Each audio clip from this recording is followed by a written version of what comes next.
Xolesterin aslida o'zi nima? So'nggi vaqtlarda xolesterin bilan bog'liq savollar ko'payib ketgan va qarashlar ham. Aslida xolesterin organizmning energiya manbai, yog'da eriydigan vitamin gormonlarni hosil bo'lishida va ularni sintezlanishida ishtirok etadi.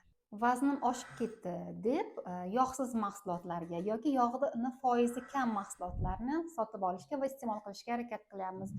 Aslida organizmda kechadigan jarayonlarni, to'qlik hissini, o't tufayidagi o't haydash uchun yog'li kaloriyasi yuqori bo'lgan mahsulotlarni iste'mol qilish bu organizm uchun foydali.